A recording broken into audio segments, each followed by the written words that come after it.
Hello दोस्तों, welcome to my blog. और आज हम जा रहे हैं घूमने के लिए। कहाँ जा रहे हैं ये आपको मेरे ब्लॉग में पता चल ही जाएगा, इसलिए इसको अभी हम रखते हैं सरप्राइज़। और आगे देखते हैं कि हम लोग कहाँ जा रहे हैं, तो प्लीज़ इस ब्लॉग को कंटिन्यू देखते रहे। एक्चुअली ये जो ब्लॉग है हमारा वो है 3 तारीख का, 3 जनवरी का, जिस दिन हम लोग ट्रिप के लिए निकले थे। और ये रही मेरी दीदी और ये रही मेरी मम्मी और साथ में मैं। सभी काफ़ी खुश हैं क्योंकि हमारा जो ट्रिप होने वाला है वो 1 वीक का होने वाला है और हम लोग घर से भी निकल चुके हैं। और ये हम लोग पहुंच चुके हैं आधे रास्ते। कहाँ पहुंचे हैं? Yes yes, Raipur. रायपुर से होते हुए हम अपने लोकेशन का रूट लेते हैं। जैसे अपने लोकेशन के रूट पर जाते हैं तो आप देख ही रहे हो कि वहाँ का जो इन्वायरमेंट है वो काफ़ी चेंज है। साथ में अभी विंटर का टाइम है तो आप मेरी दीदी को देख ही सकते हो कैसे वो स्वेटर पहन चुकी है। मम्मी भी स्वेटर पहनने की तैयारी कर रही है। अभी शाम के बज रहे हैं 5। साथ में ठंड का मौसम है तो ठंड भी लगना स्टार्ट हो गया है। रूट में जैसे ही हम आगे जाते हैं तो हमें जंगल ही जंगल दिखाई पड़ने लगती है। आप जैसे देख ही रहे हो, ये जो जंगल वाला रूट आपको दिख रहा है ये कहीं और का नहीं, ये है केसकाल घाटी। केसकाल घाटी में जैसे आप गए ही होंगे, एक्सप्लोर किया होगा आपने, तो यहाँ बहुत सारी टर्निंग्स आती है।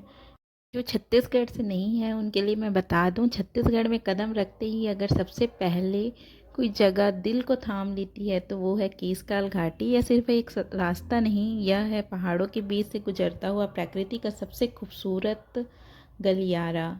यह जगह बोल सकते हो। करीब 12 किलोमीटर लंबी यह घाटी बस्तर को छत्तीसगढ़ के बाकी हिस्सों से जोड़ती है।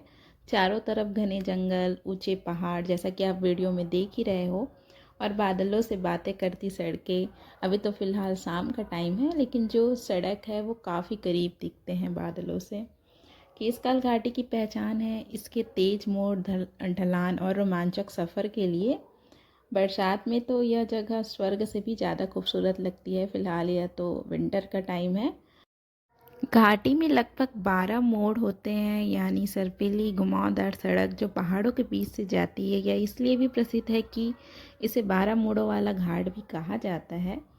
यह जो केसकाल की घाटी है वह कोंडागांव जिले में है और यह जगदलपुर रायपुर नेशनल हाईवे पर पड़ती है। यह घाटी बस्तर क्षेत्र को रायपुर से जोड़ने वाला मुख्य मार्ग के रूप में जाना जाता है। जैसा कि आप देख ही रहे हो, मेरी मम्मी और दीदी कितनी खुश है क्योंकि ये भी हमारा फर्स्ट टाइम एक्सपीरियंस है। इससे पहले हम लोग चिल्फी घाटी गए थे, लेकिन केसकाल घाटी में हमारा फर्स्ट टाइम आना हुआ क्योंकि जिस लोकेशन पर हम जा रहे हैं वह इसी रूट से जाती है। अभी भी घाटी हमारी ख़त्म नहीं हुई है क्योंकि अभी मे बी चल रहे होंगे 7th या 8th टर्निंग। आप देख ही रहे हो कि सड़क जो है पहाड़ों के बीच में है और काफ़ी सुंदर दिख रहा है यह नज़ारा, क्योंकि शाम का भी समय है और टर्निंग के ऊपर टर्निंग आ रहा है। टर्निंग के कारण ही हमारा जो रूट है वो काफ़ी लंबा जा रहा है। जो हमारा 12 किलोमीटर का रूट है वो एटलीस्ट 30 किलोमीटर तो चला ही जाता है। साथ में यहाँ हैवी गाड़ी भी चलती, जैसे ट्रक हो गया, बसेस हो गए, ये सभी। तो इन सब चीज़ों के लिए मैं यही बोलना चाहूँगी कि आप जब भी इस घाटी में जाते हैं तो आप अपने ड्राइविंग स्किल को थोड़ा सा सेफली यूज़ करें, बिकॉज़ टर्निंग है और कब क्या हो जाए पता नहीं चलता। शाम से रात होती जा रही है और आप देख ही रहे हो कि गाड़ियों की जनसंख्या भी बढ़ती जा रही है क्योंकि ये जो घाटी है वो काफ़ी बिजी रहती है, क्योंकि जैसे कि मैंने आपको पहले ही बताया है कि ये रायपुर और जगदलपुर का नेशनल हाईवे है। इसलिए जो ये रूट है वो काफ़ी बिजी रहता है। आप देख ही रहे हो, ट्रक्स भी जा रहे हैं, कार भी जा रहे हैं, साथ में यहाँ से ट्रैवलिंग बसेस भी जाती हैं। लेकिन जो मज़ा इस घाटी में आ रहा था, क्योंकि बैक टू बैक टर्निंग आ रहा था, वो काफ़ी अच्छा लग रहा था। केसकाल घाटी को क्रॉस करते ही हम एक सिटी की ओर पहुंचते हैं जो कि है maybe Farasgaon, because 1 week हो गया है और मुझे भी वो चीज़ें याद नहीं आ रही है कि कहाँ हम रुके थे। लेकिन मे बी हम लोग फरसगांव में रुके थे और वहाँ हम लोगों ने चाय नाश्ता किया था। और हमारे साथ हम 2 फैमिलीज़ जा रहे थे, एक हमारी फैमिली और एक पापा के फ्रेंड की फैमिली। तो अंकल लोग दूसरे कार में थे, हम लोग दूसरे कार में थे और हम लोग यहाँ चाय नाश्ते के लिए रुके हुए थे। जैसा कि आप देख ही रहे हो, ये मेरी दीदी है जो काफ़ी खुश नज़र आ रही है, बिकॉज़ हम लोग का जो रूट है वो काफ़ी लंबा हो गया था। आई थिंक हम लोग 200-300 किलोमीटर कंटिन्यू चले हैं, उसके बाद कहीं रुकने को मिला है। लेकिन वही अपना एक्सपीरियंस एक दूसरे से शेयर कर रहे थे और सभी लोग काफ़ी खुश थे। यहाँ हम लोग थोड़ा चाय कॉफ़ी लिए, उसके बाद हम अपने रूट पे कंटिन्यू और निकल गए। बिकॉज़ अभी तक आपको पता चल ही गया होगा कि हम लोग कहाँ जा रहे हैं। अगर नहीं पता चला है तो हम आपको आगे वीडियो में बता ही देंगे कि हम लोग कहाँ जा रहे हैं और कब तक वहाँ रुकेंगे, क्या करेंगे। अच्छा, ये रही मेरी अंकल की फैमिली, उनकी बेटी, और ये रही आंटी जी। रूट काफ़ी लंबी थी, इसलिए सब खुश भी थे और साथ में सबका फेस भी उतरा हुआ था, बिकॉज़ सब बैठे बैठे इतना थक चुके थे कि जैसे तैसे ही उस लोकेशन पर पहुंचना चाहते थे जहां के लिए हम लोग निकले हुए थे। आप जैसे देख ही रहे हो, थोड़ा सा हमारे बीच हंसी मजाक चल ही रहा है। उसके बाद हंसी मजाक होते होते अब हम लोग निकलेंगे अपने आगे रूट की तरफ। उससे पहले मेरी दीदी ने डिमांड किया कि मुझे मीठा खाना है, तो उनके लिए हमने गुलाब जामुन ऑर्डर किया था। और ये रही मेरी दीदी गुलाब जामुन खाते हुए। उनको गरम गुलाब जामुन खाना था, लेकिन उनके लिए ठंडा ठंडा मिला। वो भी थोड़ा टेस्टी नहीं था, नहीं बोलना चाहिए, बट टेस्टी था ही नहीं। तो वो शायद हाफ़ ही खाई थी, उसके बाद हाफ़ फेंक दी थी। फेंकना नहीं चाहिए था, बट टेस्ट भी होना चाहिए, इसलिए वो नहीं खा पाई।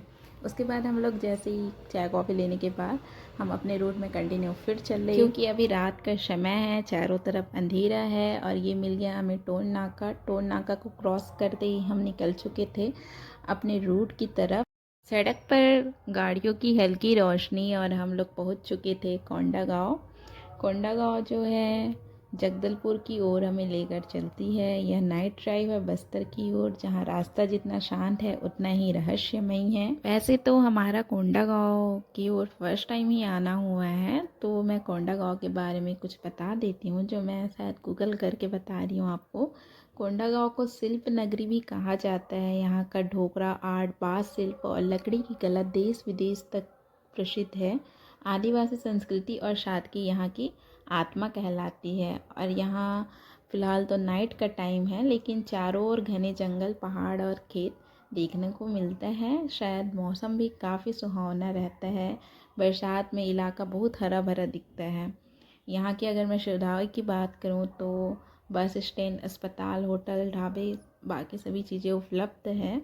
शांत शहर है, ज़्यादा भीड़ नहीं है और सिटी भी देखने में काफ़ी खूबसूरत है, जैसा कि आप देख ही रहे हो। धीरे धीरे जैसे ही हम कोंडागांव ज़िले को क्रॉस करते हैं, कोंडागांव की हल्की फुल्की रोशनी पीछे छूटती जाती है और साथ में हम एंटर कर जाते हैं जगदलपुर सिटी की तरफ। वैसे तो जगदलपुर मेरा फर्स्ट टाइम आना हुआ है। जगदलपुर को छत्तीसगढ़ के बस्तर संभाग का दिल भी कहा जाता है। यह शहर अपनी प्राकृतिक सुंदरता, जनजाति संस्कृति और ऐतिहासिक पहचान के लिए पूरे देश में एक अलग पहचान बना रखा है। साथ ही यह बस्तर क्षेत्र का सबसे बड़ा और प्रमुख शहर भी माना जाता है। और हम अभी पहुंच चुके हैं जगदलपुर में। जगदलपुर का जो ये मे बी मेन चौक है और हमें अब यहाँ स्टे भी करना है, तो उसके लिए हमें होटल्स वगैरह भी देखना है। और हम लोग यहीं रुके हुए थे जो बस स्टॉप के काफ़ी करीब है। उस होटल का नाम था बस्तरिया होटल, जो आपको आगे ब्लॉग में देखने को मिल ही जाएगा। थोड़ा सा यहाँ ट्रैफिक है, ऐसा नहीं बोलूँगी, क्योंकि रात का टाइम है तो थोड़ा सा रोड बिजी रहता है। यस, हम लोग रुके हुए थे बस्तरिया होटल में। वहाँ हम 2 रात स्टे किए थे, बिकॉज़ एक दिन तो हमारा ट्रैवलिंग में चला गया था और सेकंड डे हमको घूमना था, इसलिए हमें वहाँ रुकना पड़ा। और फिर वहाँ से हमें कहीं और जाना था, जो आपको आगे नेक्स्ट ब्लॉग में पता चल ही जाएगा कि हमें कहाँ जाना था। तो दोस्तों, यही था हमारा आज का सफ़र। अगर वीडियो अच्छा लगा हो तो लाइक ज़रूर करें और ऐसे ही खूबसूरत सफ़रों के लिए चैनल को सब्सक्राइब करें। फिर मिलेंगे एक नई जगह, एक नई कहानी के साथ। आज के लिए धन्यवाद। जय जोहार, जय छत्तीसगढ़, गुड नाइट।